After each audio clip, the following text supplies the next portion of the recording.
Thank you for staying. I'm glad there's still people in the audience prepared to listen, to have the stamina.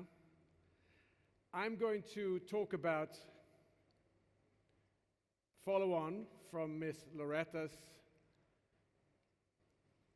speech about integrating finance and the practical work of resilience and working in disaster situations.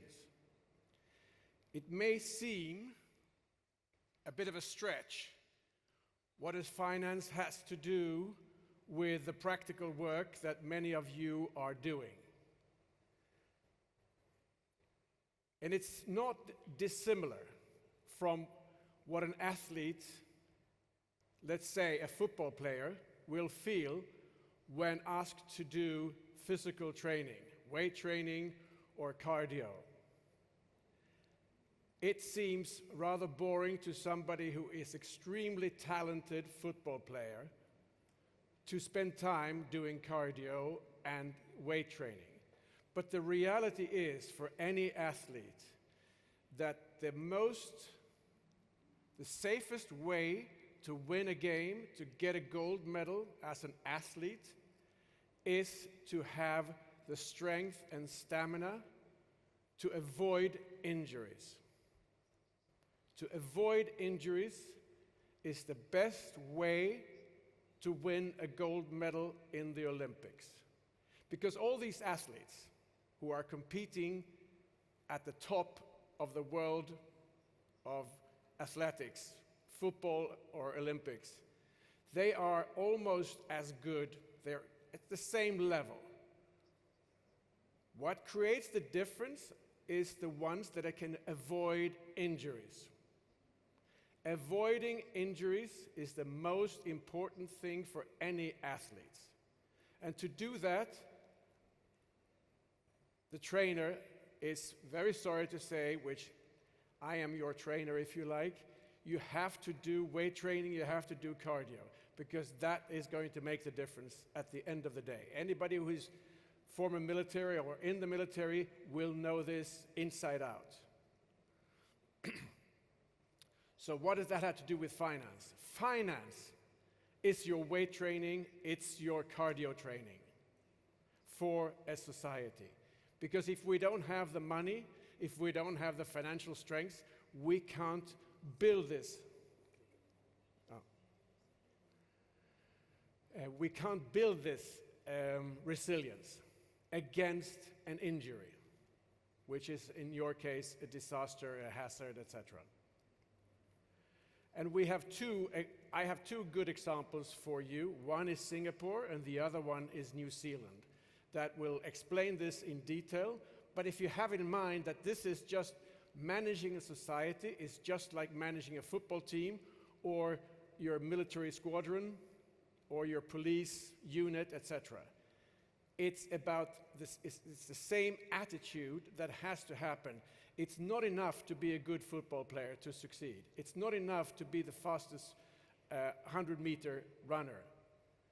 You have to have the strength in your legs so that you can avoid injury, because you are pushing yourself and your society to that limit that disaster is very likely, or as Ms. Loretta was saying, it's guaranteed. So you better be prepared. My first example is New Zealand. Why is New Zealand important to learn from? New Zealand is the only country in the world that has introduced proper accounting.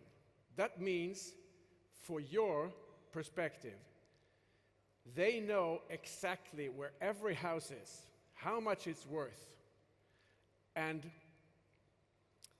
every asset that exists in society. Every other country, I had the idea, I don't think it's a very clever one, but I wanted to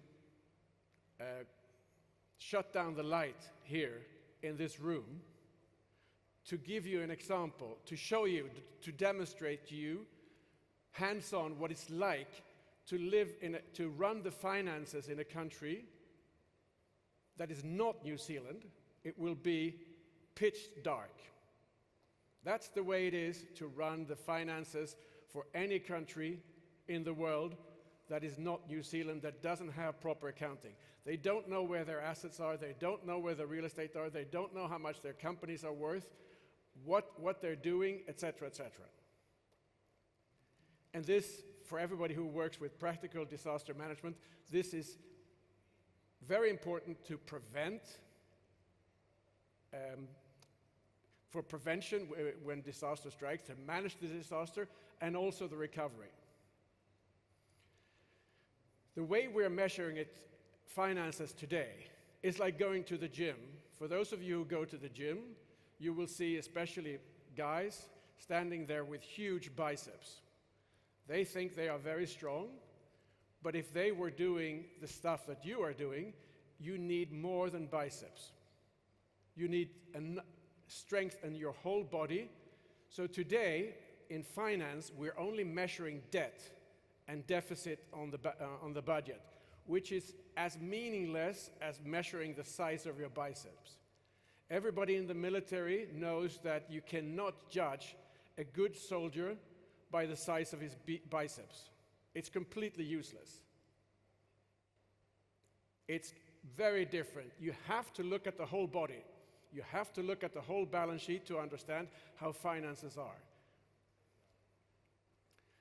New Zealand understands the whole balance sheet and are measuring assets, especially real estate and state-owned companies, as if they were a private entity. That means that they are measuring every year, actually every month, the value of each house, where is it, how much is it worth, and what do we need to do to improve the value of this. This is like looking at your football team and really understanding each football player.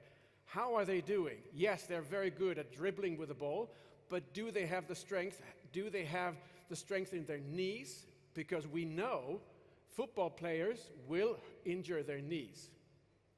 That's scientific data for 50 years that will tell us that.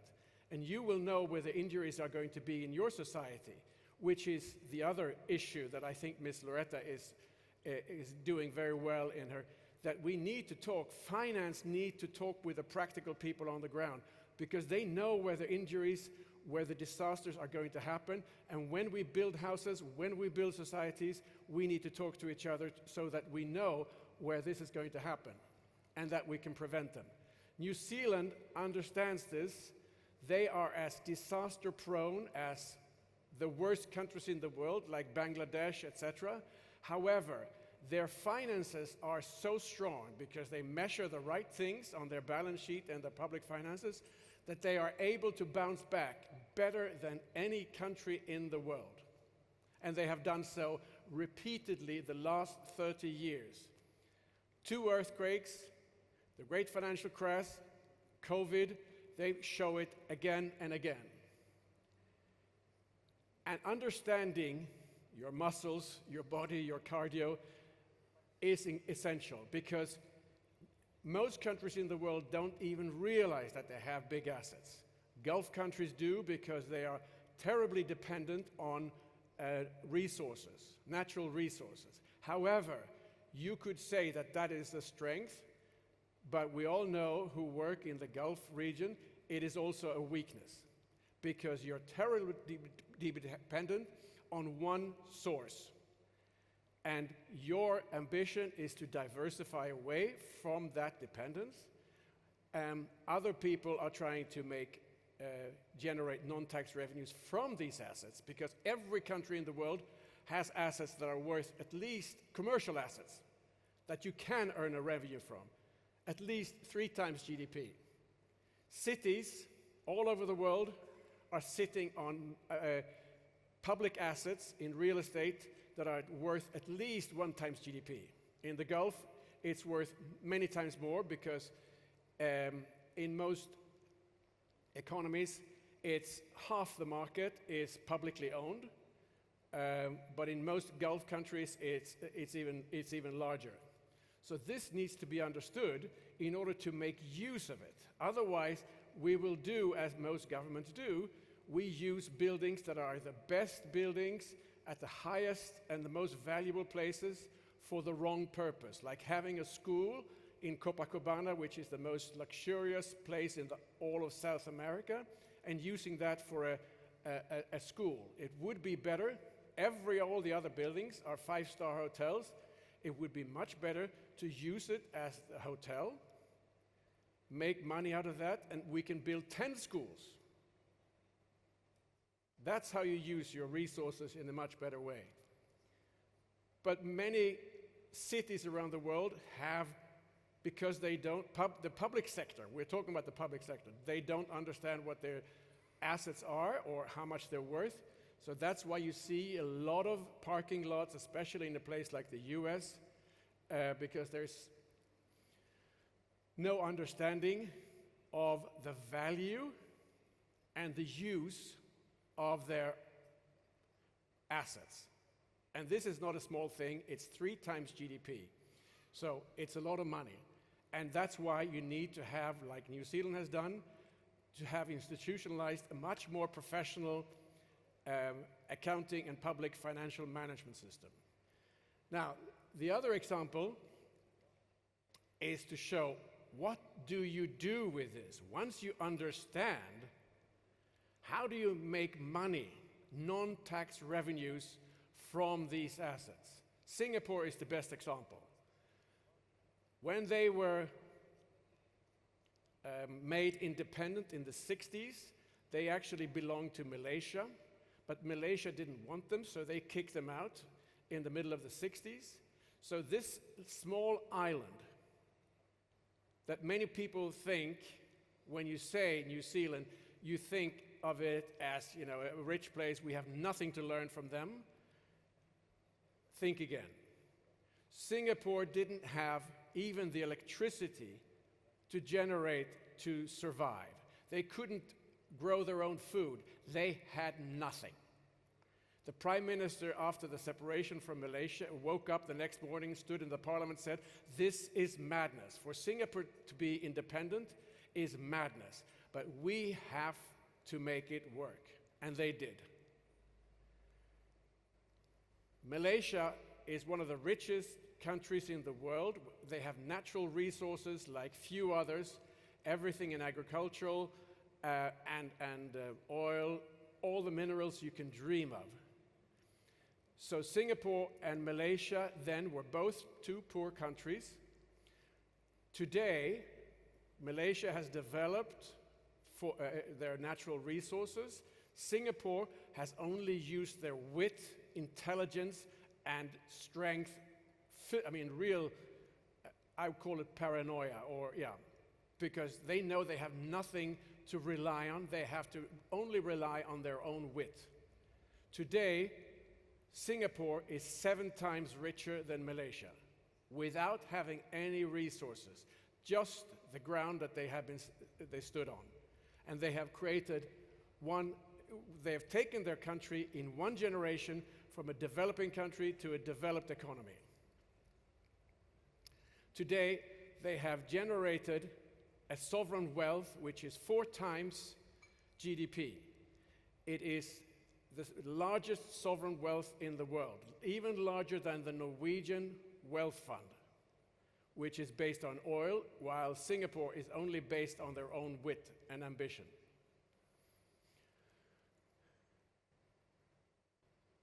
Every country can do this. Every country can do this. Every country is sitting on massive wealth.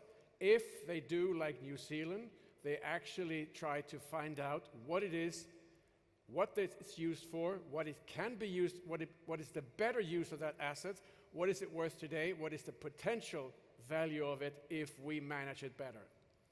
That could increase your revenues, the non-tax revenues to your government significantly, several % of GDP every year. The important thing is, as the Singaporean deputy governor and then the prime minister and finance minister said, you have to separate the management of these assets from policy making. This is the essential truth that you have to make to make this happen. This has been done to some extent in many of the Gulf states.